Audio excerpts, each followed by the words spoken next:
All right. Hello.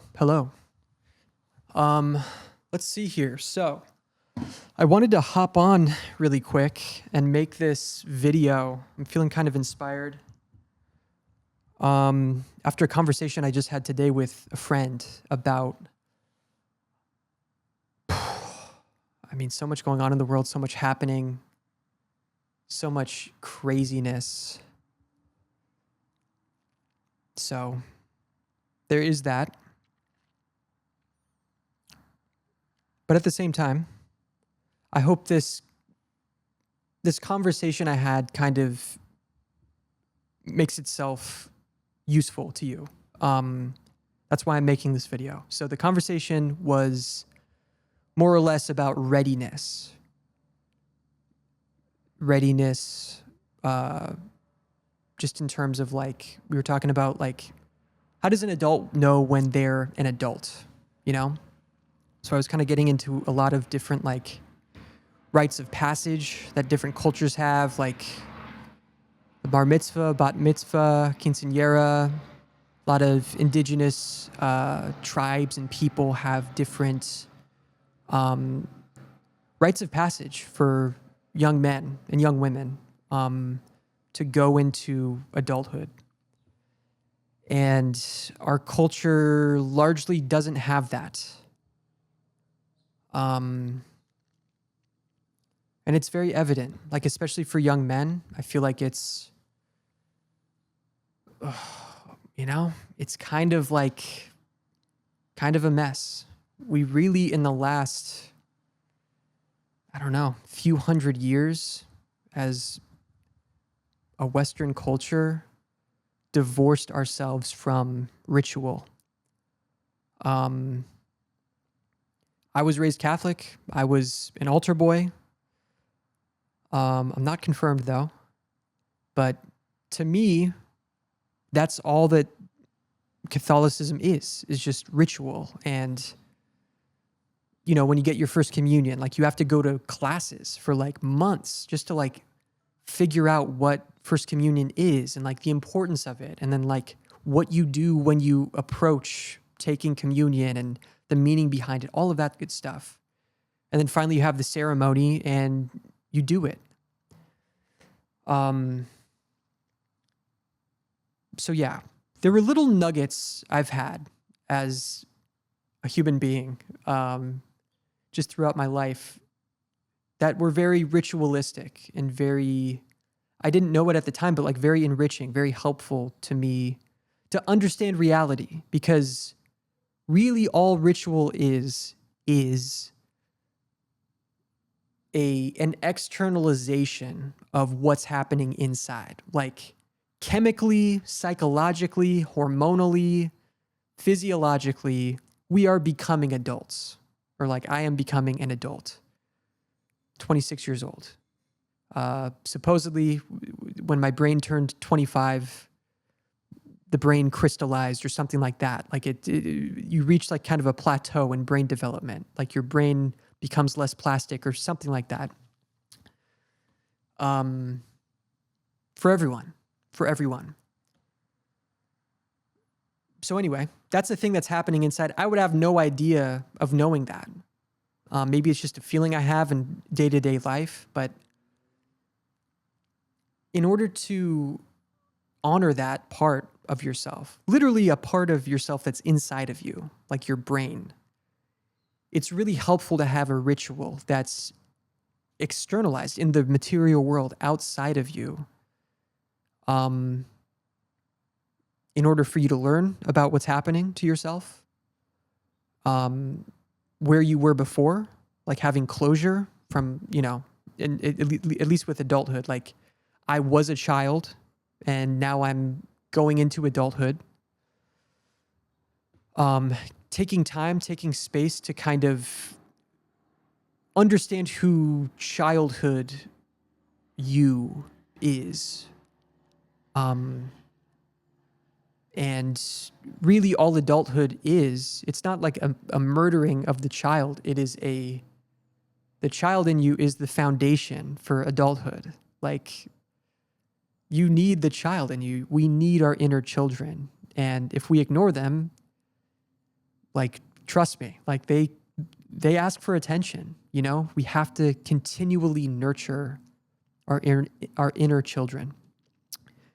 It's very important. And, you know, that's why you see a lot of adults who, you know, just still act like children, or they're just very short-sighted or very emotional or temperamental, and they want attention or they want this and that, like adults who, whatever, love their toys, love their cars, love their possessions. Like those are all just like manifestations of just like a child in them screaming for attention and love, you know? And like the toys would be cool. The whatever. If you know an adult who's like who wants a lot of attention, like that would be cool. But like the problem is like it doesn't solve the issue. It doesn't scratch the itch, you know? Like it doesn't matter how much money you have, doesn't matter how many cars you have, like it's never going to quite make you, it's never going to be satisfying. It's never, ever going to be satisfying to you fully. And yet a lot of people are just stuck in these traps. You know, they're just reaching out for things that don't help them, don't serve them at the end of the day. And so yeah, anyway, if any of this is resonating with you, then that means that it's good. Like that means that you're in the select few of human beings who have tried, you know, solving all your issues in the material world with material, whatever, possessions, things, girlfriends, drugs, money, all these things. If you're listening to this, if this is resonating with you, then it means that you've tried these things and some part of you kind of knows, you know, no matter how far along you are in your journey, something in you knows that these things aren't ever going to make you happy truly, you know? And that's kind of where I bring it back to ritual. So like this ritual thing, it's the material world is great, is a great tool. It's like a mirror, you know, like a lot of people say that, like it's a great mirror to have. And instead of getting lost in the mirror, you have to like understand, you know, it's really pointing back to something in you. Like no matter what thing you're trying to get in the world, all it really is, all of what that says to me is like, there's something in you that's lacking. There's something in you that's missing that frankly is not missing. It's there, but like you just don't see it or acknowledge it, you know? So yeah. So hopefully this resonates on some level with you. But it also brings me into my kind of the main purpose of me wanting to even make this video, which is ritual, or which is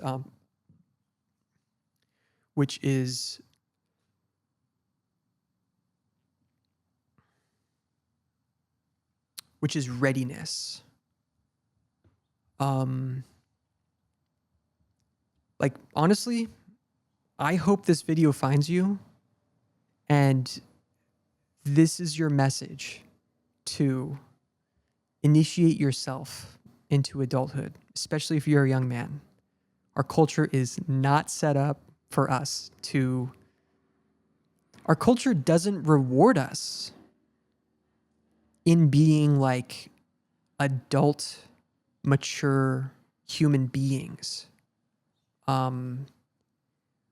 Our culture is, at least this, what you're seeing now, is brought to you by an algorithm. What the algorithm rewards is like very insane, over the top, like content that is just meant to keep you watching, keep you engaged. And like the crazier the message, the crazier the content, the more likely it is that you're going to watch. My hope is that this finds you. My message to you is just ask yourself, like, when is a man a man? Like, when does a man stop being a child? When does he turn into a man? I have many different male friends with many different answers. You know, I have friends with kids, and like, obviously that's a huge one for them, you know? Just having another human being that's completely helpless, completely dependent on you to feed them and clothe them and bathe them. That's a great one. For guys like me who do not have kids, though, what is it? Like, what is it for you? And I think the sooner you define that for yourself, the better, because it is being defined for us. It is being defined for us. And it's scary. It's scary. Like, just look at what's happening. Like, just look at what's happening. Look at what's happening to the world. You know? This is just complete crisis. Like, I know they talk about like the crisis of masculinity or whatever. But hold on, I'm gonna turn this up.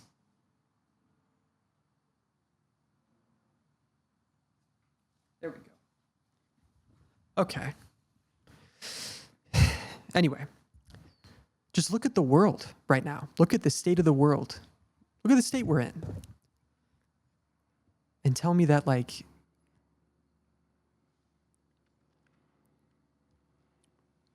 let me just take it back to this idea of like, you have to define it for yourself. It used to be defined by church. It used to be defined by like our cultures, you know?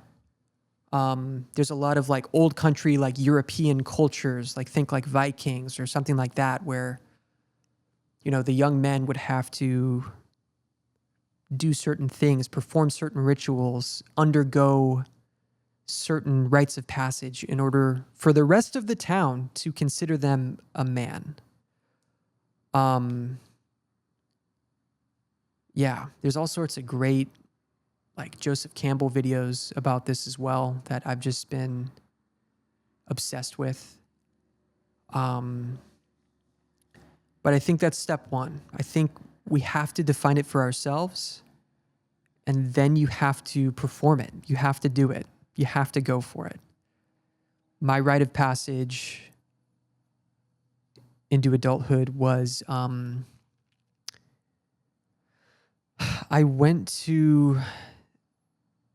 my rite of passage was I ran with the bulls in Spain. And I went on this like really long trip throughout Europe, just backpacking throughout Europe with two of my closest friends. And it was an amazing trip. But by the end of that trip, I was alone. I was hiking on the Camino de Santiago in Spain, North Spain. And people do those, people do that trail as, again, like a religious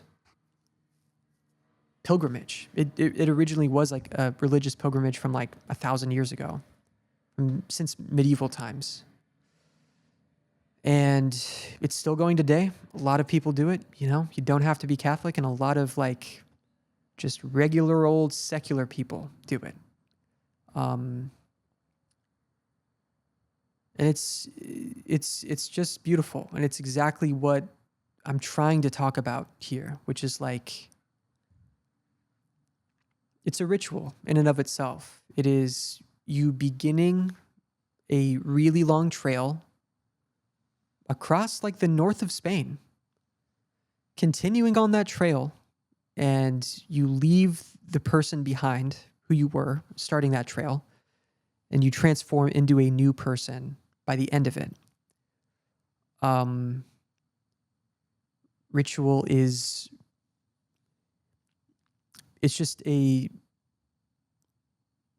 signifying transformation. It's signifying passing the threshold. So for me, it was running the bulls. By the end of that trip, my friends had left. I started on that trail, completely just, oh man, it was just such a crazy few days hiking out there, because it's like a lot of like retired people. It's a lot of people with like time on their hands and money and wealth, and they want to do this cool thing, and they're kind of entering into a new phase of life. So people are kind of figuring themselves out. You know, people have used it as a means to like grieve or something like that. But I would say it's mostly retired folks, a lot of older folks. And that first day was just killer, because you're hiking these mountains. I think it's the Pyrenees Mountains. And, you know, like for me, I grew up in the mountains, kind of in Southern California. I was like a mountain kid, you know, just kind of hiking around all the time, up and down them like it's nothing. And I tried to channel that energy the first day, just hiking these really gnarly mountains when everyone else was just pacing themselves. And completely was like so sore the next day, like could barely walk, needed a cane. Like I needed a cane to walk with the second day. And all of those old retired people I was crossing, you know, going up the mountain the first day, were passing me the second day.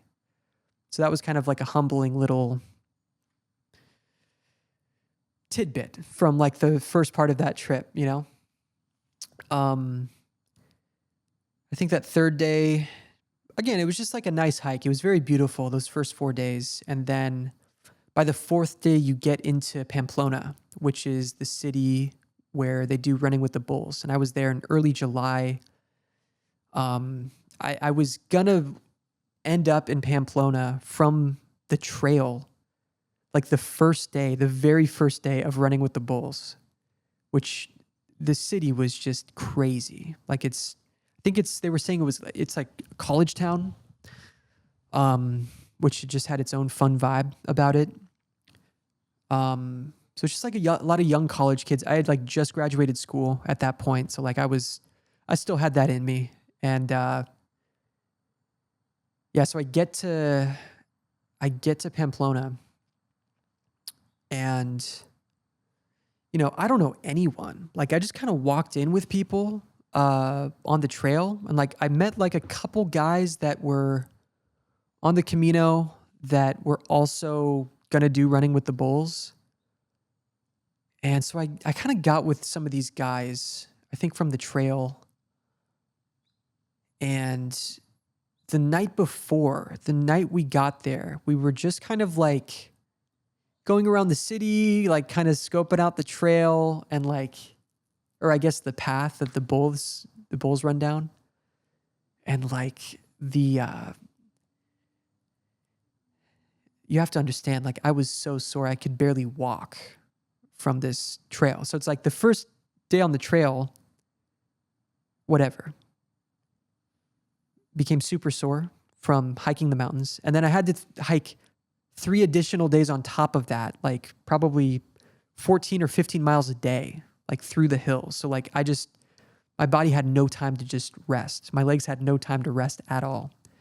And then I get there on the 4th day, and then I have to like run away from bulls in like a massive crowd of like thousands of other people, the next morning, like at 6 a.m. or whatever. And so, you know, so I'm with these guys. We're just kind of scoping out everything. We see the bulls kind of in their little, I guess, pens or cages or whatever. And they're massive. Like they're so like some of them are small, but like They have one or two that are just tons, just thousands of pounds, huge, like longhorn bulls. And you're just like, oh God. And like I had seen clips of it at that point. Like I kind of knew what it was about, but at the same time, I was just like, dude, no idea what I was getting myself into.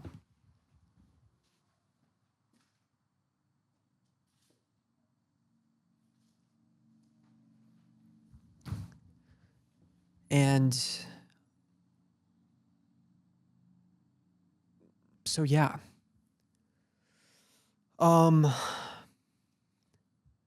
So then the next morning came. Like, first of all, it's, I think, pretty customary for people to just party all night and then run with the bulls and like be drunk while doing it. Even though I think one of the rules is like you can't be drunk running with the bulls. You can't have a phone or you can't have a camera, something like that.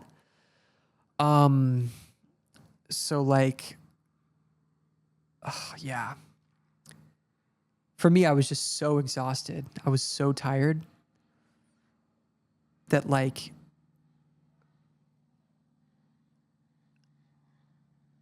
I just like wanted to pack it in for the night. Like I couldn't do it. I could not do it. So, you know, I kind of partied a little bit with the friends I was there with, and then woke up like the next day. They said you have to get there at like 6 a.m. So I wake up at 6 and I'm walking into the city, and there's just people, I'm passing people like throwing up in the streets. Like these people just did not stop partying at all night. People throwing up in the streets, people peeing, like drunk people everywhere. And the one thing you'll notice about running with the bulls is like, it is all guys. It is all men. Maybe a few women, maybe a few, but like not that many. And like, obviously, like it's a really stupid thing to be doing. It's really dumb. Like you shouldn't do it. It doesn't make sense. Like why would you? Other than it's this ancient thing that they've been doing forever. It's a tradition and a ritual, you know? I was going into that knowing it was a ritual, knowing it was my rite of passage. Sorry, there's like a bug flying around, so that's why I keep swatting. It's a mosquito. So for me, it's like I just knew that's how I wanted to approach that experience, you know? So anyway, I'm pulling up and there's a lot of guys there, and we're packed in like sardines. Like you kind of find, you know, you walk your way through the town, you find the main road that the bulls go down, and then they kind of start, the police and everyone, they start packing you in. And, you know, I don't know what's going on. I have no idea how any of this is supposed to go, other than like maybe other people there that have done it before. So they're packing us in like sardines, and it's very uncomfortable. And like people are throwing up like next to you, you know? It's just very bad, like gross, you know? And I remember there was this guy, they're like, I just heard yelling. It was getting closer. They're like, hey guys, listen, make way. It's like these two American guys. Hey, make way. This guy's about to throw up. And so everyone just, even though we're packed in like sardines, just splits. And I was the closest one to that guy about to throw up, and he couldn't hold it back, and he just like let it out. And like it splat. I just remember feeling it. I was wearing some shorts or some like technically capris. Like I bought a whole outfit there. They were selling like the whole bull running get up for like however much money. And they don't let you run without like the all white and the whatever red scarf or bandana, because the bulls hate the red. So I was wearing my little like white capris, and this guy, I felt the vomit splash onto my ankles, and definitely went on my feet too. But in a crazy way, I was like, you know what? My legs are so sore. I'm almost like getting baptized right now. Like my feet are getting blessed right now by this like holy water of sorts, you know? Like that could only be, what is it? It's a concoction that can only be crafted in that circumstance. It's like this guy who was just still drunk or hungover from the night before, about to run with the bulls and just lets it go, like on everyone's feet, basically. So I was like, all right, like I have vomit on my ankles. I can't even like bend over to like wipe it off, you know? I'm just going with it. But I've come this far, you know? I've hiked all the way here. And so I'm trying to think of what happened next. Just kind of moving through that was interesting. I just remember being exposed to like some real brutality and like a real understanding of like why the Spanish were able to just colonize so much of the world. Because, you know, I would kind of squeeze past people and, you know, the cops would be trying to drag drunk guys out of the ring because you can't run with the bulls while drunk.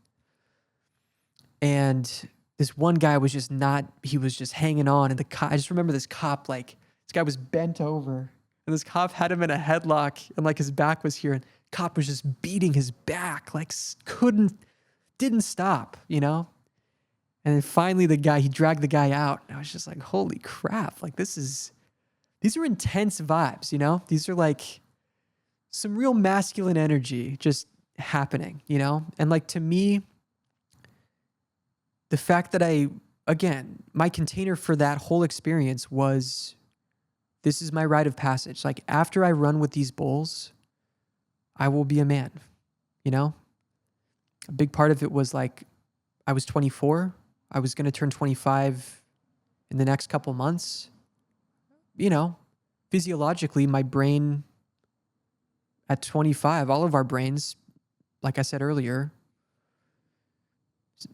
I don't exactly know what it is. They get calcified. Something like that happens where the brain is just fully developed. We'll say that. You know, that's when the brain is fully developed. So like we'll leave it at that. Not calcified. That's a whole other can of worms. So, dude. So that was the point of me, like, wanting to do this. Like, that was my container for this experience, is that this is a ritual. This is diving into the masculine pool, and I'm going to come out the other side a man. I'm going in as a boy, I'm coming out as a man, you know? And my goal was, so you run with the bulls all the way through the streets, and they're slamming into the walls, and they're doing this and that. And just pure chaos. Everyone's tripping over each other. And honestly, at a certain point, the bulls aren't even the problem. It's really just the people who are the other people who are around you, who are drunk, everyone's just on top of each other. That's the real danger, you know? It's just trampling from other human beings. But the end of the course is the stadium. The bullfighting ring. And it's this perfectly circular, just, you know, bullfighting ring. I mean, I don't know how else to describe it. Kind of is like a little coliseum or something like that. And so I just remember the night before when we were looking over the course, I just said like, okay, like if I can make it to this bullfighting ring, that is my finish line. Like if I can make it in there, that's my finish line. But you have to beat the bulls in there, because as soon as the bulls go in there, they close the gate and you're not allowed in. So that was my goal. And my legs, I could barely walk. I was limping around everywhere. So we're packed in. I have throw up on my ankles, you know, and we don't exactly know when, but we know soon that the bulls are going to come. And you know that the bulls are going to come because they shoot cannons to rile the bulls up, get them all freaked out, and then they open the cages, open the pins, and then they just come barreling out onto the streets. And so we heard the cannon. Everybody freaks out. Like the guys I was with were just like, oh, like, what do we do? We heard a second cannon. Maybe it's like the first cannon, and then like I think the second cannon they shoot off, that's when you know the bulls are coming. So we heard the second cannon, and then it's just a waiting game, because it's like, do you start running like at the second canyon? Do you wait to see the bulls to start running? Like, that's, again, all the questions of a beginner that I just had no idea what to do. And I wanted to make it into the ring, but I was really far back in the course, you know?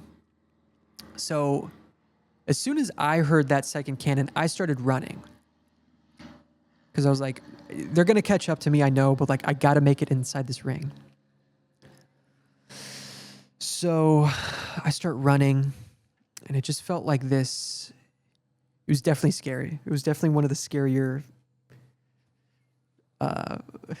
definitely the most terrified I've been in my life, for sure. But as I was running down, it's kind of like this home stretch, this long shot. It just was like, again, it was more just about all the people who were there, the people who I was with reacting to the bulls.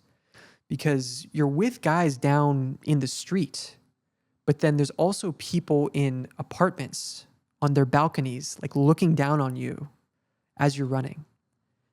And so I start running, and I hear like the crashing behind me, because like the bulls, the shops on the street, literally close up. Like they have like metal steel shields to like make sure that the bulls don't crash into the shop, like break through their shop, you know? It would literally be a bull in a china shop, you know? So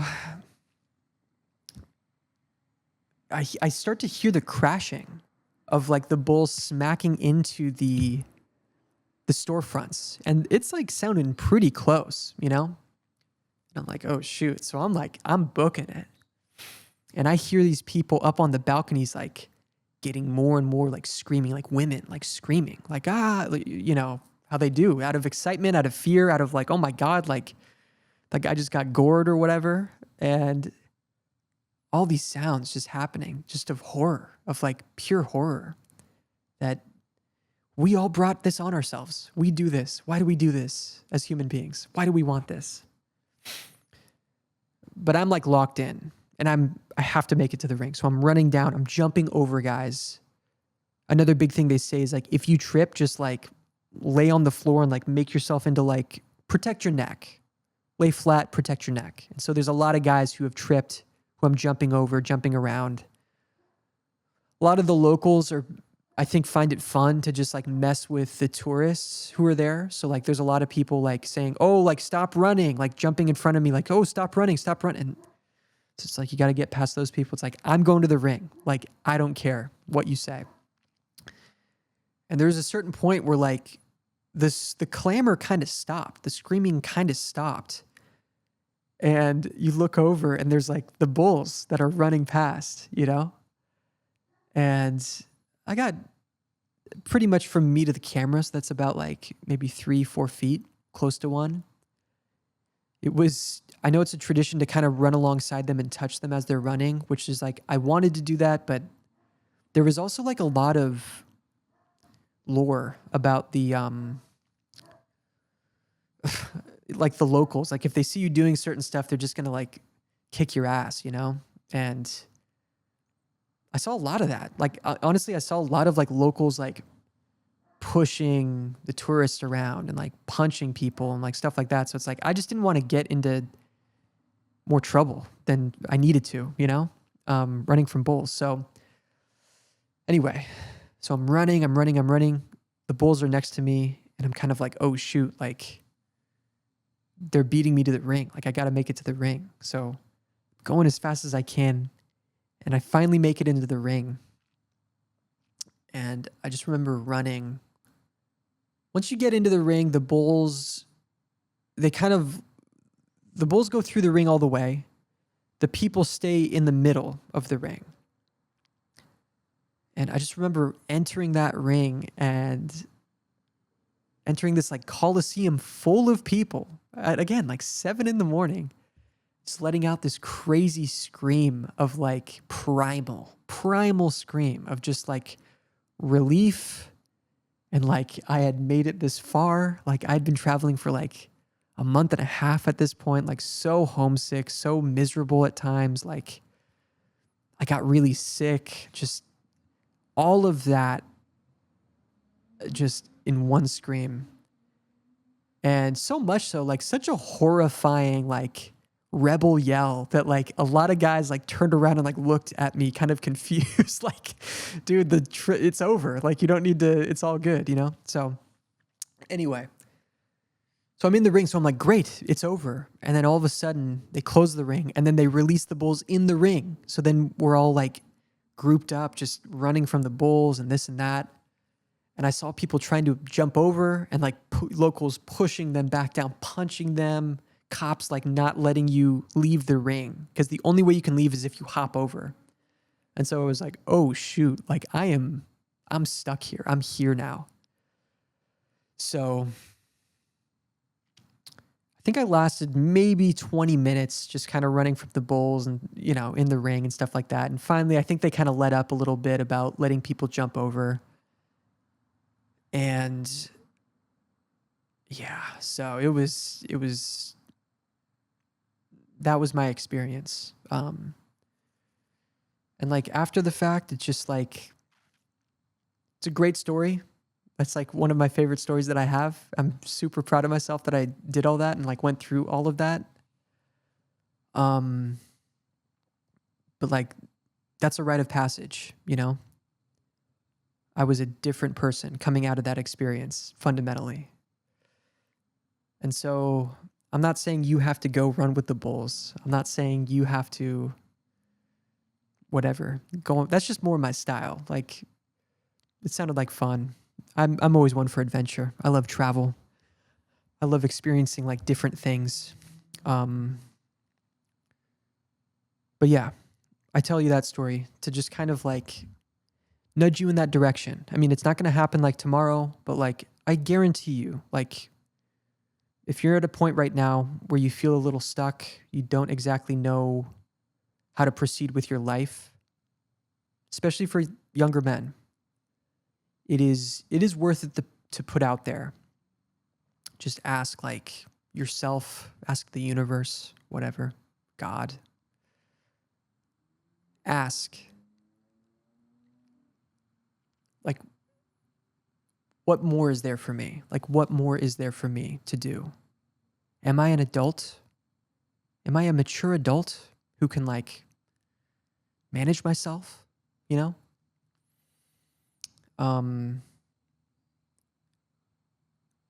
And yeah, I mean, if you know, you know. Like, if you know you're an adult, if you know you're a man, you know. There's nothing you have to do to prove it, you know? I've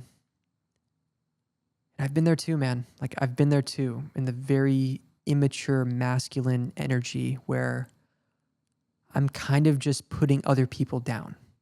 And that's kind of where I'm getting my source of strength from, is by standing on other people to seem taller than I am or whatever. And that's not it. I mean, that's an ego trip. That's not exactly anything of substance. That's just, again, that's another example of like reaching for something in the material world, like, and it's just never going to work. So yeah, I think if you're going to be interested in that ego trip, be interested in it. Like, keep doing it. But if you stuck with me this long through this video, like, this is a little nudge. This is a little nudge from the universe that like something else is coming, you know? I guarantee you, like something's going to open up in you where it just gets old. It just gets old. Just that ego trip. Just that material kind of, it's going to get old for you. And when it does, that's when you ask, how do I become a man? How do I become truly what it is like, how do I become of use to others? That is like the question that I think led me into adulthood. It's what continues to guide me. And it's why I do this work. Like, I think that this work of video production, film production, podcast production, it's a real value to people. To do this for yourself or to do this for other people, meaning like I do film production, so like I can set up a podcast and that's part of my business. Is like I can film you doing your podcast, or like I can do it myself, which is kind of like what I'm doing right now. It's a real value, you know, and we need each other. Everything happening in the world right now, politically, with AI, it's a real luxury. It's going to be a real luxury, like human to human contact, even if it's through YouTube video. Like even this is like kind of starting to go away a little bit. I don't think it will for good. I don't think it will forever, obviously. Like, but you know, the AI is like really starting to mimic us. I can still tell the difference, but like not everyone can. But yeah, we're at a point where it's like we really need each other, you know? And yeah, I just hope that this helps you. Again, I just blabbered for 40 minutes. If you made it through, like literally, God bless you. But I just hope that this nudges you kind of in the right direction. Because we need good people. We really need good people. And like that's kind of what I want to start building here with this, with video work on my YouTube channel. It's just like we need good human beings who are mature and who like want to be adults, you know, who want to help other people. Like I really feel like the culture is going to swing that way once all this craziness is shown for what it is. We're really going to realize that we need each other. And like, I just want to get ahead of the curve now and extend my hand to you, honestly. Yeah. So let me know what you need. How can I help? How can I help you? Yeah, I don't really know what this is. I just became inspired after a conversation today. So if you listened this whole time, thank you so much. See you later.